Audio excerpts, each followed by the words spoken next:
Hello बच्चों। तो अपन अब तक 3 चैप्टर पूरे कंप्लीट कर चुके हैं और मैं उम्मीद करता हूं कि आप लोगों को समझ में आ रहा होगा। मैं आपको हमेशा हर एक वीडियो के अंदर यही बात कह रहा हूं बच्चों, अगर कोई चीज़ नहीं समझ में आ रही है तो प्लीज़ पूछ लीजिए, आपके पास में नंबर है मेरे। ठीक है। एक और चीज़ मैं आपको बोलूँगा, देखो फिजिक्स एक ऐसी चीज़ है, कोई भी सब्जेक्ट मान लीजिए, वो ऐसा होता है कि सभी को सारी चीज़ें नहीं आती हैं। ऐसी बहुत सारी चीज़ें होंगी जो मुझे नहीं आती हैं, ऐसी बहुत सारी चीज़ें होंगी जो आपको नहीं आती हैं। तो प्लीज़ अपनी किताब को उठाओ, देखो, जो नहीं समझ में आ रहा है उसे पूछो बच्चों।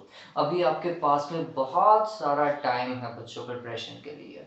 ठीक है, तो तैयारी अच्छे से करें। ठीक, अब चलिए, अपना 4th चैप्टर है ये, और अपन जो यूनिट पढ़ रहे थे, है ना, कौन सी यूनिट थी बच्चों? स्थिर वैद्युतिकी।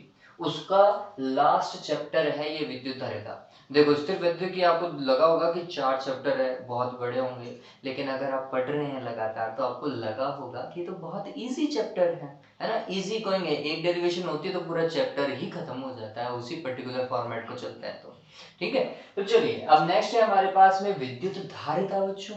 विद्युत धारिता नाम से पता चल जाएगा, धारण करने की क्षमता को बताएगा। चलो इस पॉइंट के ऊपर तो अपन बाद में आएंगे, चैप्टर के ऊपर तो बाद में आएंगे। इस चैप्टर की प्रस्तावना की जब हम बात करते हैं, मतलब हमें इस चैप्टर को समझने से पहले और क्या क्या चीजें समझनी होंगी, वो भी हमारी बुक में बहुत अच्छे तरीके से दे रखा है। ठीक है, तो चैप्टर का नाम इंग्लिश में अगर अपन देखें तो विद्युत को बोलते हैं इलेक्ट्रिसिटी, इलेक्ट्रिक, और धारिता होता है कैपेसिटी या कैपेसिटेंस। तो इलेक्ट्रिकल कैपेसिटेंस इज विद्युत धारिता।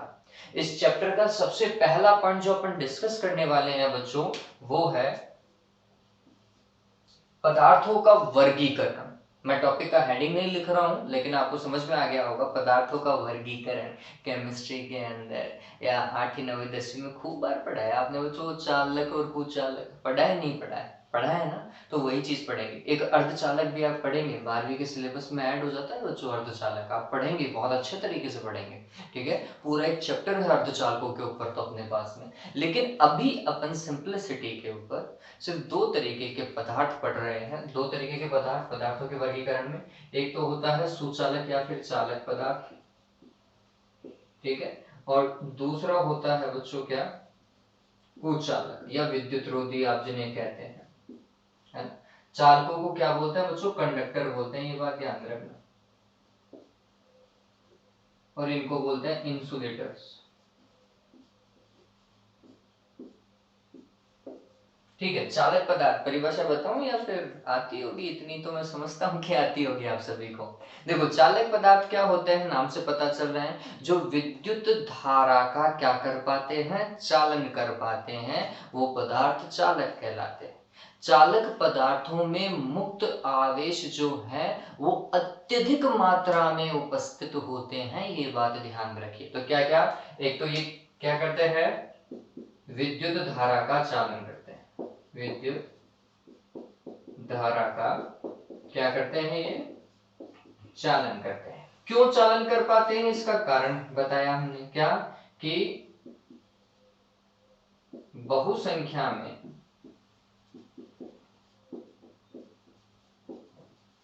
मुक्त आवेश, और मुक्त आवेश मतलब मुक्त इलेक्ट्रॉन होते हैं। ठीक है, इनमें बहुत संख्या के अंदर मुक्त इलेक्ट्रॉन होते हैं। मुक्त इलेक्ट्रॉन का कॉन्सेप्ट भी पढ़ेंगे, बहुत अच्छा कॉन्सेप्ट है बच्चों मुक्त इलेक्ट्रॉन का। ठीक, फिर तो चालक पदार्थ के अगर आपको कोई उदाहरण पूछे तो क्या उदाहरण बताओगे? बताओ भाई, तो खुद बोल दो कि सर हम खुद चालक हैं। चालक है नहीं है, मनुष्य का जो शरीर है बच्चों वो चालक होता है, ये बात ध्यान रखना। आपको बिजली का झटका लगता है, नहीं लगता है? लगता है ना? या फिर अभी ऐसा कोई पैदा हो गया आप में से कि हाँ मेरे को बिजली का झटका नहीं लग रहा है? सुपर हीरो बन जाओगे? चलिए, तो चालक पदार्थ क्या होंगे बच्चों? तो हमने बोला कि सोना, चांदी, तांबा, मानव शरीर,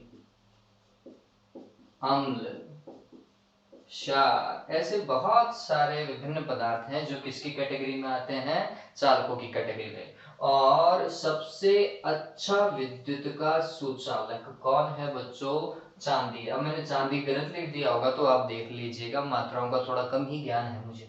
ठीक है, तो ये आपको समझ में आ गया होगा। तो चालक पदार्थ विद्युत धारा का क्या कर पाते हैं, चालन कर पाते हैं, क्योंकि इनमें बहुत संख्या के अंदर मुक्त इलेक्ट्रॉन उपस्थित होते हैं। इनके उदाहरण है सोना, चांदी, तांबा, फिर लोहा, जो भी आपको याद है वो सारे उतार दीजिएगा, लेकिन सही उतारने, ठीक है। फिर कुचालक पदार्थ, तो कुचालक पदार्थ कौन से, जो विद्युत धारा का चालन नहीं करते, पहला। दूसरा, जिनके अंदर मुक्त इलेक्ट्रॉन उपस्थित नहीं होता, ये बात ध्यान रखना। कुचालक पदार्थ वे पदार्थ होते हैं जो विद्युत धारा का चालन करने में सक्षम नहीं होते, क्योंकि इनमें मुक्त इलेक्ट्रॉन उपस्थित नहीं होते, ठीक है। चलिए अब उदाहरण बताओ कुचालकों के। एक तो रोजाना देखते हो, एक ऐसे तो बहुत सारे आप रोजाना देखते हो, क्या भाई, लकड़ी, सूखी लकड़ी जो है ना बच्चों, वो क्या होती है, कुचालक होती है। फिर ये आपको हमेशा दिमाग में रहेगा, क्या, प्लास्टिक जिससे हम घिरे हुए हैं, और रबर, है ना, और एक बहुत अच्छा डायमंड, हीरा। हीरा बच्चों धारा का कुचालक है, मतलब कार्बन का अपर रूप होते हुए भी धारा का क्या है, ये कुचालक है, ये बात ध्यान में रखना, ठीक है। जबकि ग्रेफाइट क्या होता है, चालक होता है, वो भी कार्बन का ही अपर रूप है ना। तो ध्यान रखिए कि हीरा क्या होता है, एक बहुत अच्छा कुचालक है, ये बात ध्यान में रखना है, ठीक है। तो कुचालक पदार्थ हो गए। और नेक्स्ट जो आता है अर्धचालक पदार्थ, वो हम इस चैप्टर के अंदर डिस्कस नहीं करेंगे, तो अपन को परिभाषा पता चल गई होंगी अब तक, ठीक। नेक्स्ट पॉइंट जो इस चैप्टर का है वह है मुक्त एवं बद्ध आवेश। मुक्त एवं बद्ध इलेक्ट्रॉन होना चाहिए, यही है, आवेश लिखा हुआ है, लेकिन मुक्त एवं बद्ध इलेक्ट्रॉन के बारे में हम बात करेंगे। यहाँ पर पॉइंट आवेश से दिया हुआ है। मुक्त को बोलते हैं बच्चों फ्री, और बद्ध को बोलते हैं bound, free and bound charges, ठीक है। अब देखो ये क्या चीज है, बहुत अच्छा सा कॉन्सेप्ट है बच्चों, क्या, मैं हमेशा इस चीज का एग्जांपल हमेशा सोडियम से लेने की कोशिश ही करता हूँ। देखिए सोडियम में आपको पता होगा ये 11 नंबर पे आता है, तो इसमें कितने मुक्त इलेक्ट्रॉन है, सॉरी कितने इलेक्ट्रॉन है, 11 इलेक्ट्रॉन। लेकिन ये क्या 11 के 11 ही मुक्त इलेक्ट्रॉन है, तो आंसर है नहीं, ये 11 के 11 मुक्त इलेक्ट्रॉन नहीं है, ठीक। एक सोडियम के परमाणु में फिर कितने मुक्त इलेक्ट्रॉन हो सकते हैं, तो हमने सोडियम की संरचना को समझने की कोशिश करी, तो हमने बोला कि सोडियम में पहले कक्षक के अंदर 2 इलेक्ट्रॉन थे, ठीक है, और फिर नाभिक के चारों ओर 2 इलेक्ट्रॉन थे, और फिर अगले वाले के अंदर 8 होने चाहिए, तो 10 हो जाएंगे टोटल, 3 4 5 6 7 8, और फिर उससे अगले कक्षक के अंदर 1, क्योंकि 11वें नंबर पे था, ठीक। आपको यह पता होना चाहिए बच्चों कि नाभिक के पास में धनावेश है और इलेक्ट्रॉन के पास में ऋणावेश है, तो इसका मतलब इलेक्ट्रॉन और नाभिक के बीच में आकर्षण बल है, ठीक। अब अगर मैं कूलाम का नियम लगाऊं तो इसके बीच में आकर्षण बल, फिर इसके और इसके बीच में आकर्षण बल, और एक इसके बीच में आकर्षण बल। इन 3 आकर्षण बलों को आप कंपेयर करो। इस वाले बल को अपन ने बोला F1 पहले वाले कक्षक के साथ में, दूसरे वाले कक्षक के इलेक्ट्रॉन के साथ में अपन ने बोला F2, और तीसरे वाले के साथ में अपन ने बोला F3। 3 बल है, तीनों को कंपेयर करो कि कौन सा बल ज्यादा है, आकर्षण बल किसके ऊपर ज्यादा लग रहा है, किसके ऊपर कम लग रहा है। तो हमने बोला कि जब हम कूलाम के नियम को पढ़ रहे थे तो बल का फॉर्मूला कुछ ये था, K(Q1Q2) डिवाइडेड बाय r²।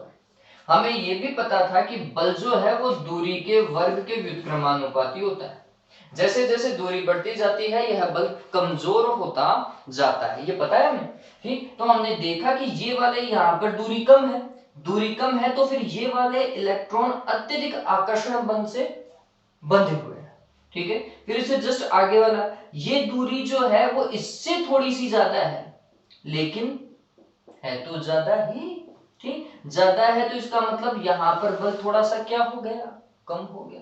और जब अपन और अगले कक्षक की ओर मूव करते तो हम बोलते हैं दूरी अब तो और बढ़ गई है, दूरी बढ़ने से ये लगने वाला आकर्षण बल और कमजोर हो जाता है। तो हमें ये पता चलता है कि जो बाह्य कक्षक के अंदर जो इलेक्ट्रॉन ट्रेवल कर रहा होता है, जिस पर नाभिक का आकर्षण बल न्यूनतम होता है, वह इलेक्ट्रॉन मुक्त इलेक्ट्रॉन की कैटेगरी के अंदर आ सकता है।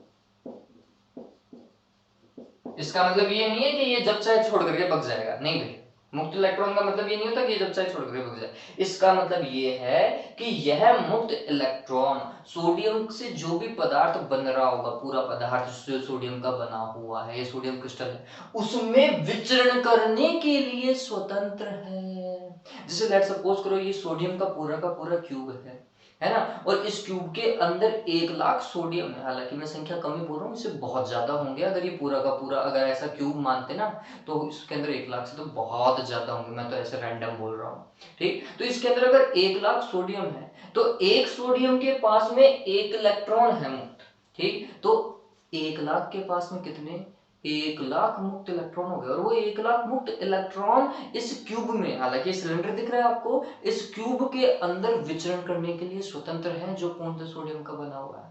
ये बात ध्यान में रखें। तो मुक्त इलेक्ट्रॉन कौन से होते हैं, तो हम बोलते हैं किसी भी परमाणु के बाह्यतम कक्षक में उपस्थित वे इलेक्ट्रॉन जिन पर नाभिक का आकर्षण बल न्यूनतम होता है। वापस से समझ लीजिए, किसी भी परमाणु के बाह्यतम कक्षक में उपस्थित वे इलेक्ट्रॉन जिस पर नाभिक का आकर्षण बल न्यूनतम होता है तथा वे क्रिस्टल में अथवा पदार्थ में विचरण करने के लिए स्वतंत्र होते हैं, क्या कहलाते हैं बच्चों, मुक्त इलेक्ट्रॉन कहलाते हैं। तो 11 में से कितने मुक्त इलेक्ट्रॉन हैं, एक ही मुक्त इलेक्ट्रॉन है। बचे हुए 10 मुक्त इलेक्ट्रॉन नहीं, वो किसकी कैटेगरी में आएंगे, वो आएंगे बद्ध इलेक्ट्रॉन की कैटेगरी में। किसमें, बद्ध इलेक्ट्रॉन पे। इन पर लगने वाला नाभिक से आकर्षण बल प्रबल होता है एवं ये विचरण करने के लिए स्वतंत्र नहीं होते। कहाँ विचरण, पदार्थ में स्वतंत्रता पूर्वक विचरण करने के लिए स्वतंत्र नहीं होते। इन्हें हम क्या बोलते हैं, बद्ध इलेक्ट्रॉन बोलते हैं। बात समझ में आ गई है? तो वापस से समझिए, मुक्त इलेक्ट्रॉन क्या, बाह्यतम कक्षक में उपस्थित इलेक्ट्रॉन, नाभिक का आकर्षण बल कम है एवं ये पदार्थ में विचरण करने के लिए स्वतंत्र है। बद्ध इलेक्ट्रॉन क्या होंगे, तो बाह्यतम कक्षक से अंदर वाले कक्षकों में उपस्थित इलेक्ट्रॉन जिन पर नाभिक का आकर्षण बल प्रबल होता है एवं ये पदार्थ में स्वतंत्रता पूर्वक घूमने में असमर्थ होते हैं, इन्हें क्या बोला जाता है, बद्ध इलेक्ट्रॉन या फिर बद्ध आवेश बोला जाता है। बात समझ में आ गई? और ये बात ध्यान में रखना, अब ये कॉन्सेप्ट है कि कौन से आवेशों का या कौन से इलेक्ट्रॉनों का विद्युत धारा प्रवाह में उपयोग होता है। मतलब कौन से इलेक्ट्रॉनों के कारण विद्युत धारा बहती है, बद्ध के कारण या फिर मुक्त के कारण। आंसर है बच्चों, मुक्त इलेक्ट्रॉनों के कारण ही धारा का प्रवाह देखा जाता है। बद्ध इलेक्ट्रॉनों का धारा प्रवाह में कोई योगदान नहीं होता। इस बात को भी ध्यान में रखें, ठीक है, इस चीज को ध्यान में रख लीजिएगा, दिमाग में आ गया होगा। ठीक है, चलिए नेक्स्ट और इंपॉर्टेंट पॉइंट है हमारे पास में परावैद्युत पदार्थ। ये समझ में आ गया होगा बच्चों, ठीक है। अब देखते हैं परावैद्युत पदार्थ।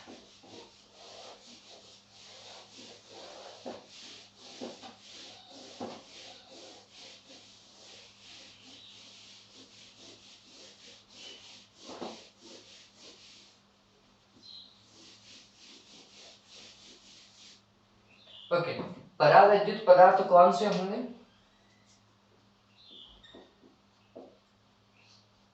वैद्युत पदार्थ, इन्हें बच्चों डाइलेक्ट्रिक भी बोलते हैं। अपन ने पहले ही पढ़ा है, डाइलेक्ट्रिक सब्सटेंस। मैं इसे वैसे सब्सटेंस बोलना ज्यादा पसंद करता हूँ। ओके, परावैद्युत पदार्थ, परावैद्युत पदार्थ एप्सिलॉन आर कुछ याद है क्या बच्चों? ऐसे अपने एप्सिलॉन आर बराबर बोलते थे कि जल के लिए क्या 80 या 81 दिया हुआ होता है किताबों के अंदर कईयों में, ठीक है। फिर चांदी सोना इनके लिए अनंत होता है, ठीक। चलो वो छोड़ो, वो खैर चांदी सोना परावैद्युत पदार्थ के अंदर अपन नहीं डालेंगे अभी अपन परावैद्युत पदार्थ कौन से पढ़ रहे हैं, तो वास्तविकता के अंदर परावैद्युत पदार्थ देखा जाए तो कुछ अलग प्रकृति के होते हैं, ठीक है।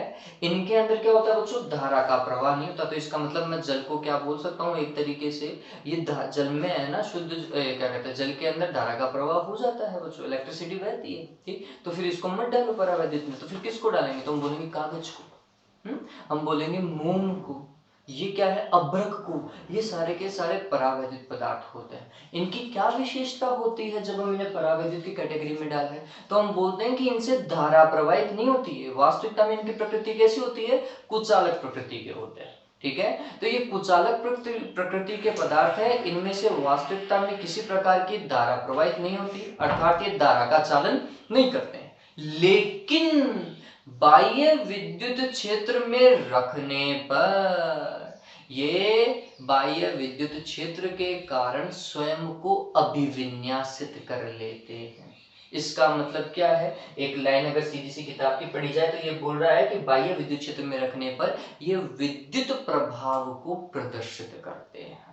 चलिए, मेरे को मेरी वाली लाइन ज्यादा पसंद है कि बाह्य विद्युत क्षेत्र में रखने पर ये स्वयं को व्यवस्थित अथवा अभिविन्यासित कर लेते हैं। इसको समझते हैं।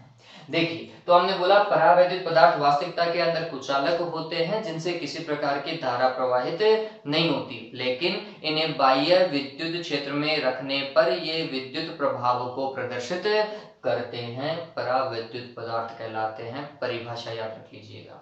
फिर परावैद्युत पदार्थ के उदाहरण में आप अभ्रक लिख सकते हैं, आप अभी बताया मैंने, आप कागज लिख सकते हैं, आप मोम लिख सकते हैं, ये परावैद्युत पदार्थ की कैटेगरी में आते हैं। अब परावैद्युत पदार्थ के अंदर दो तरीके के पदार्थ होते हैं। अब यहाँ पर समझ लीजिएगा बच्चों, ये लास्ट टॉपिक है देखा जाए तो अपना, लेकिन ये समझना बहुत जरूरी है। एक होता है ध्रुवीय परावैद्युत पदार्थ, ध्रुवीय परावैद्युत पदार्थ। ठीक, अब ध्रुवीय परावैद्युत पदार्थ कैसे होंगे, तो ये थोड़ा ध्यान में रखिए बच्चों कि ध्रुवीय मतलब ध्रुव होना चाहिए उनमें, और परावैद्युत पदार्थ की कैटेगरी में जाने चाहिए। ये ऐसे होते हैं जिनमें धनावेश तथा ऋणावेश, इन दोनों का वितरण केंद्र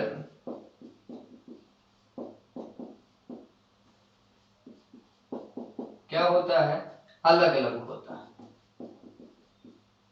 क्या कहलाते हैं, ध्रुवीय परावैद्युत पदार्थ। अंग्रेजी में बोलेंगे ध्रुवीय को बोलते हैं पोलर बच्चों। ठीक है, तो पोलर डाइलेक्ट्रिक सब्सटेंस।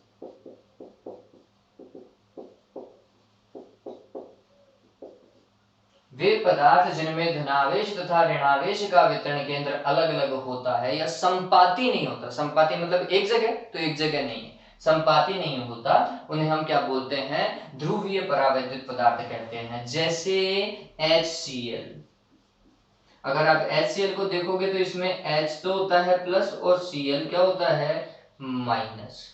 जैसे H2O, H plus OH minus, लेकिन इसको ऐसा देखते हैं अपन बॉन्ड बना करके। ठीक है, तो आप ये समझिए HCl को अगर देखा जाए, इसे पढ़ा जाए ना, तो बच्चों H प्लस था और हाइड्रोजन का द्रव्यमान कम होगा और क्लोरीन उससे बड़ा है, तो ये ऐसा मान लो। तो ये अगर H प्लस है तो इस तरफ ये Cl माइनस होगा, मतलब ऋणावेशों का वितरण केंद्र यहाँ पर, सारे ऋणात्मक आवेशों का वितरण केंद्र यहाँ पर है और धनात्मक आवेशों का वितरण केंद्र यहाँ पर, दोनों अलग अलग केंद्र पर है। ठीक, तो ऐसे पदार्थों को क्या बोला जाता है, ध्रुवीय परावैद्युत पदार्थ बोला जाता है। ऐसा का ऐसा HOH में भी है। इसको कैसे प्रदर्शित किया जाता है, इसे कुछ ऐसे प्रदर्शित करता है, ऑक्सीजन बड़ा है, इसके साथ में दो हाइड्रोजन ऐसे लगा दो, एक हाइड्रोजन H प्लस इधर, एक हाइड्रोजन H प्लस इधर, और यहाँ पर आप O माइनस माइनस ले सकते हो। ठीक, तो ऋणात्मक आवेशों का केंद्र ये हो जाएगा धनात्मक आवेशों के इधर, तो एक द्विध्रुव यहाँ पर बनता हुआ दिखाई देगा, एक द्विध्रुव यहाँ पर बनता हुआ दिखाई देगा, जबकि यहाँ पर आपको एक द्विध्रुव बनता हुआ दिखाई देगा, दिख रहा है ये, एक प्लस का और एक माइनस का, दोनों के पास में समान आवेश है, एक इसका प्लस का इलेक्ट्रॉन है, इसके पास में माइनस का इलेक्ट्रॉन है, परिमाण में समान है, प्रकृति में विपरीत है। तो आप देखोगे कि इनके पास में क्या है, एक द्विध्रुव बन रहा है। ठीक है, और द्विध्रुव है तो उसका क्या होगा, द्विध्रुव आघूर्ण भी होगा। ठीक है, इनका भी द्विध्रुव आघूर्ण होगा। इसका द्विध्रुव आघूर्ण कैसे देखेंगे, तो देखो द्विध्रुव आघूर्ण की दिशा होती है माइनस से प्लस की ओर, तो मैं बोलता हूं माइनस आवेश से प्लस की ओर, ऐसा चल लो। ये द्विध्रुव आघूर्ण की दिशा हो जाएगी। इसके लिए देखेंगे तो इसका P1 इस तरफ जाएगा द्विध्रुव आघूर्ण, P2 इस तरफ, माइनस से प्लस की ओर जा रहा हूं मैं, तो परिणामी P1 इधर है, P2 इधर है, तो परिणामी कहां से जाएगा, बिल्कुल बीचों बीच से जाएगा, नहीं जाएगा। तो हमने बोला ऐसा जा सकता है। तो ये वे पदार्थ है जिनके पास में, सॉरी पदार्थ नहीं, ये वे अणु है जिनके पास में परिणामी द्विध्रुव आघूर्ण होता है। तो पहली चीज वापस से समझो, मेरी बात को समझना। पहली चीज आपको परिभाषा में क्या याद रखनी है कि वे पदार्थ या वे परावैद्युत पदार्थ जिनके धनावेश तथा ऋणावेश का वितरण केंद्र अलग अलग होता है तथा जिनके प्रत्येक अणु के पास में, सुन लो, जिनके प्रत्येक अणु के पास में परिणामी द्विध्रुव आघूर्ण होता है, वे पदार्थ क्या कहलाते हैं, ध्रुवीय परावैद्युत पदार्थ कहलाते हैं। बात समझ में आ रही। लेकिन जब संपूर्ण पदार्थ की बात करते हैं, ये तो अणु की बात हुई, लेकिन जब संपूर्ण पदार्थ की बात की जाती है तो तापीय ऊर्जा के कारण ये सभी जो हैं वो रेंडमली डिस्ट्रीब्यूट होते हैं या यादृच्छिक क्या होते हैं, व्यवस्थित होते हैं। इस कारण संपूर्ण पदार्थ का बाह्य विद्युत क्षेत्र की अनुपस्थिति में द्विध्रुव आघूर्ण शून्य होता है। एक अणु का द्विध्रुव आघूर्ण शून्य नहीं है, एक HCl अणु का द्विध्रुव आघूर्ण शून्य नहीं है, लेकिन अगर HCl से भरा हुआ पूरा पदार्थ में बोलता तो उसका द्विध्रुव आघूर्ण शून्य होता। कब शून्य होता, कब, जब बाह्य विद्युत क्षेत्र की अनुपस्थिति होती। तो हम बोलते हैं कि जब विद्युत क्षेत्र अनुपस्थित होता है ना बच्चों, तो ये कैसे प्रदर्शित किए जाएंगे, पूरे पदार्थ को कैसे करेंगे, तो ये प्लस ये माइनस बना दो, ये माइनस ये प्लस बना दो, जिसको जैसे जगह मिली वो वैसा तापीय ऊर्जा के कारण स्वयं को व्यवस्थित करने की कोशिश करता है, ऐसा। रेंडमली।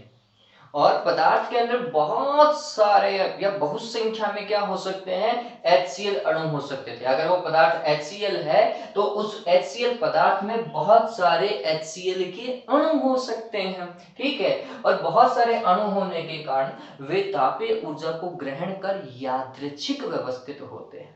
अतः संपूर्ण पदार्थ का अगर द्विध्रुव आघूर्ण देखा जाए तो संपूर्ण पदार्थ का द्विध्रुव आघूर्ण कितना होता है, 0 होता है, जबकि उसके एक अणु का द्विध्रुव आघूर्ण शून्य नहीं होता। इस चीज को ध्यान रखें, ठीक है। ये कब, ये डायग्राम कब बनेगा उस पदार्थ का, विद्युत क्षेत्र की अनुपस्थिति में, बाह्य विद्युत क्षेत्र की अनुपस्थिति में। अब अगर विद्युत क्षेत्र को अप्लाई कर दे बाह्य विद्युत क्षेत्र की उपस्थिति में, ये वाला डायग्राम आप कब बनाएंगे, बाह्य विद्युत क्षेत्र की उपस्थिति में आपको ये वाला डायग्राम बनाना है। तो जैसे बाह्य विद्युत क्षेत्र, तो बाह्य विद्युत क्षेत्र की अपनी एक दिशा होगी बच्चों। अपन ने मान लिया कि विद्युत क्षेत्र की दिशा ये है, ऐसा प्लस से माइनस यू मान लिया, विद्युत क्षेत्र की दिशा ये है। तो बाह्य विद्युत क्षेत्र की उपस्थिति में ये सारे के सारे अणु व्यवस्थित हो जाएंगे। हम यही तो बोल रहे हैं, पराविद्युत पदार्थ क्या करते हैं, बाह्य विद्युत क्षेत्र की उपस्थिति में स्वयं को व्यवस्थित कर लेते हैं विद्युत क्षेत्र के प्रभाव से, ठीक है। तो इन्होंने क्या किया, अपने आप को व्यवस्थित किया। तो गौर करो, ये प्लस से माइनस की दिशा मान करके चलते हैं, अपन ऐसा ही दिमाग में रखते हैं, ठीक। तो माइनस की ओर कौन सा इसका भाग जाएगा, माइनस वाला या प्लस वाला, हमें पता है प्लस वाला जाएगा, तो ये ऐसे चले जाएंगे।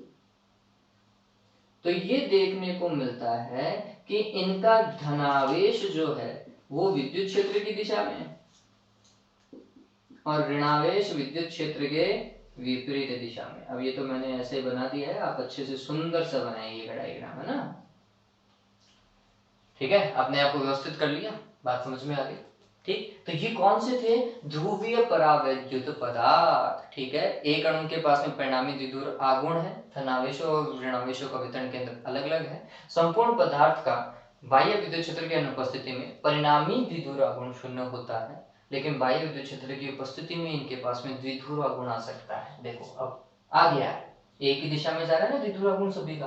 तो बाह्य विद्युत क्षेत्र की उपस्थिति में द्विध्रुव आघूर्ण संपूर्ण पदार्थ का भी प्राप्त हो जाता है, ठीक है। उदाहरण पता चल गए होंगे, HCl और H2O एक बहुत अच्छे उदाहरण है, ठीक। चलिए नेक्स्ट चलते हैं, और ये अब लास्ट है आज का। अब हम बात करते हैं अध्रुवीय की। मैंने क्यों मिटाया, यही तो लगाना था, चलो तो तरीके से समझते हैं। अब हम बात कर रहे हैं अध्रुवीय परावैद्युत पदार्थों की। अध्रुवीय मतलब उनमें ध्रुव नहीं बनना चाहिए। ध्रुव नहीं बनना चाहिए इसका मतलब उनका प्लस और माइनस अलग अलग नहीं होगा, ऐसा ही तो है। अध्रुवीय परावैद्युत पदार्थ नॉन पोलर, ठीक है। इनको हम कैसे समझेंगे, तो हमें ये समझना है कि ये वे पदार्थ हैं, समझना इस चीज को, ये वे पदार्थ हैं जिनमें धनावेश और ऋणावेश का वितरण केंद्र संपाती होता है या एक ही जगह पर होता है। वापस से समझ लीजिए, हम क्या बोल रहे हैं कि धनावेश व क्या ऋणावेश का वितरण केंद्र क्या होना चाहिए, संपाती होना चाहिए। अब ये समझो, अगर ये संपाती है तो क्या ये द्विध्रुव की भांति व्यवस्थित हो सकते हैं? सोचो, जहां प्लस है उसी जगह माइनस भी लिखना पड़ रहा है, तो ये तो अलग अलग हुआ ही नहीं। जबकि प्लस और माइनस के बीच में कुछ तो दूरी हो तभी जाके तो द्विध्रुवागुण होगा। यहाँ पे तो बोल रहा है दोनों एक ही पॉइंट पे है, जहां प्लस है वहीं पर ही माइनस है, ठीक है। तो फिर क्या हुआ, तो हमने बोला ये द्विध्रुव तो नहीं है, द्विध्रुव की तरह वास्तविकता में व्यवहार नहीं कर रहा है, जो कि हमें चाहिए, ठीक। तो हमने बोला कि इनका परिणामी द्विध्रुव आघूर्ण कितना होता है, 0 होता है।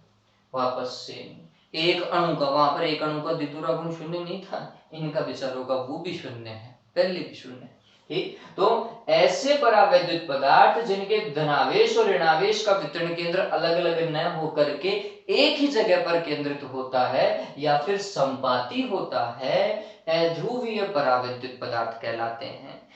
इनके एक अणु का द्विध्रुव आघूर्ण भी 0 होता है, ठीक है। चलिए, अब बाह्य विद्युत क्षेत्र की अनुपस्थिति में कैसे दिखते हैं, तो बाह्य विद्युत क्षेत्र की अनुपस्थिति में, यह अनुपस्थिति का बता रहा हूं मैं,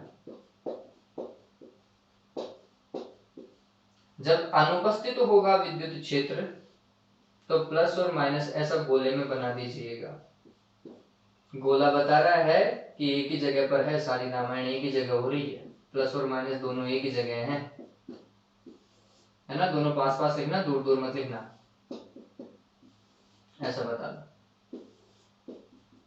ठीक है। ये बाह्य विद्युत क्षेत्र की अनुपस्थिति में है। लेकिन अगर विद्युत क्षेत्र अप्लाई कर दिया जाता, बाह्य विद्युत क्षेत्र अप्लाई कर दिया जाता, तो एक कॉन्सेप्ट हमेशा ध्यान में रखें कि धनावेश हमेशा क्या करता है, विद्युत क्षेत्र की दिशा में गति करने का प्रयास करता है। तो इनके धनावेश पर बल लगाता है विद्युत क्षेत्र और ऋणावेश पर भी विद्युत क्षेत्र बल लगाता है। क्या अंतर है, धनावेश पर बल की दिशा विद्युत क्षेत्र की दिशा में होती है, जबकि ऋणावेश पर बल की दिशा, विद्युत बल की दिशा विद्युत क्षेत्र के विपरीत दिशा में होती है।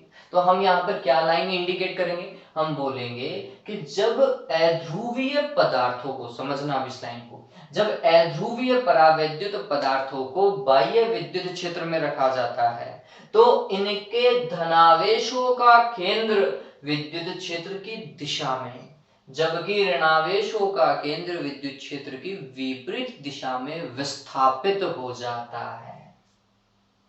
ऐसा, माइनस इधर प्लस इधर,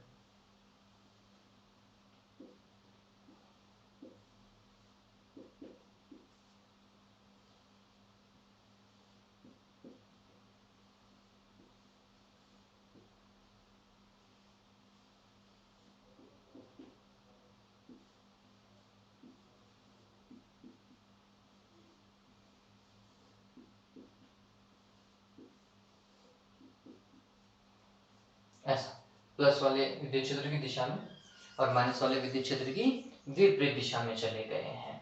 तो ये अध्रुवीय पदार्थ भी ध्रुवीय की तरह व्यवहार करने लगे। उनमें भी तो ऐसे ही होता था, विद्युत क्षेत्र की दिशा में वो अपने आप को क्या करते थे, वो अवस्थित कर लेते थे, ठीक है। समझ में आ गया होगा। चलिए, इसके एग्जाम्पल मैंने नहीं बताया, तो जितने भी आपको ऐसे दिखे ना, N2O2 CO2, ये सारे के सारे क्या है, अध्रुवीय अणु है, ये बात ध्यान में रखिएगा। चलिए, तो समझ में आ गया होगा उम्मीद करता हूँ। कल अपन पढ़ने वाले हैं ध्रुवण और धारिता, और उसके साथ में न्यूमेरिकल भी करेंगे। मतलब नेक्स्ट लेक्चर के अंदर कुछ एक न्यूमेरिकल्स होंगे और ध्रुवण और धारिता, मतलब चैप्टर को बहुत तरीके से चालू कर देंगे। आज सिर्फ और सिर्फ हमने बेसिक पढ़ा है। बच्चों वापस से बोल रहा हूँ, वीडियोस अभी भी कुछ बच्चे ऐसे हैं जो कि देख रहे हैं लेकिन सब्सक्राइब नहीं किया उन बच्चों ने, है ना। तो बच्चों इस चैनल को सब्सक्राइब कर लो। मैं आपको बोल रहा हूँ लगातार आपको वीडियोस मिलते रहेंगे और हम बहुत अच्छा काम आगे तक करने की कोशिश करते रहेंगे, क्योंकि कोशिश ही एक ऐसी चीज है जो इंसान निरंतर कर सकता है। ठीक है, have a good day and take care.